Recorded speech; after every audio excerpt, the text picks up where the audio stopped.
if something like Charlie Hebdo, that attack there in Paris, happened here? Washington Post columnist Eugene Robinson says it would have been much worse because of our nation's gun laws. One thing that's different here is weapons are universally available, and so, I mean, it is actually a very good thing that the tensions are not exactly the same, because we would expect to have a lot more of that sort of carnage here. So is that really the case? Here to debate it is WTTG's chief investigative reporter Emily Miller and Democratic strategist Brian Benjamin. Thank you so much for being with us. Thank you. Thank you. Lisa, you have a theory why these terrorists picked Paris in the first place.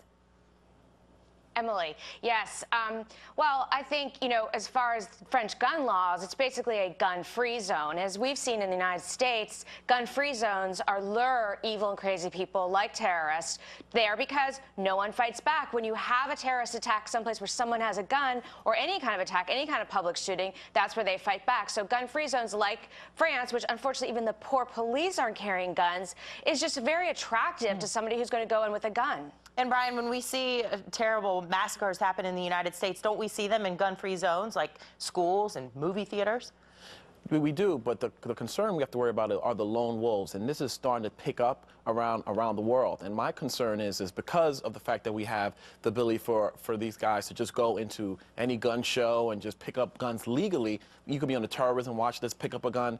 My concern is what happens if they just start shooting people everywhere around the country because they have the ability to do it, and our government actually allows it with our gun laws. That's what I think the point is.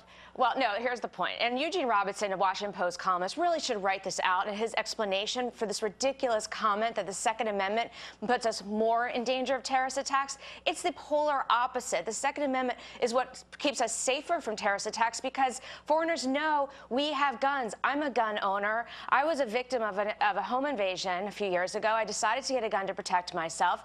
Millions and millions, half the country has a gun in the home. A terrorist knows that if he goes in places that are not gun-free zones, people can shoot back.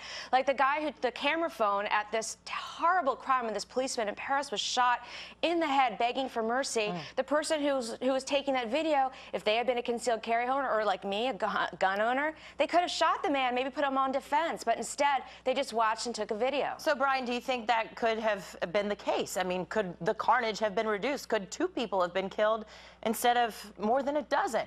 Well, it depends on where, right? I mean, I think, to her point, yeah, I'm not worried about my counterpart today. I'm worried about the terrorists who might show up at a gun show and buy these guns. And here's what I'm saying: if they go into schools like Adam Lanza, look at Sandy Hook, they could just cause massive carnage, and we could be a part of it. It's not like they had to go on the black market to get this. They can get this legally, and that's my concern. And I think Eugene has a good point.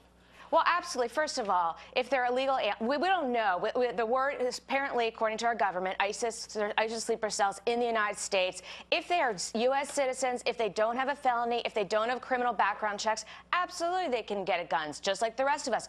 But the fact is that there's a lot more people who can shoot back at them. But mostly, if they're foreigners, they can't buy a gun legally. But you know what? It doesn't matter. But you can be on the terror watch list and get a gun in our country. That's a big concern. All the gun control laws in the country will never stop crime. In fact, in the history of this country, and you can tell me if I'm wrong, if you have another example, there has never been a gun control law that has reduced crime.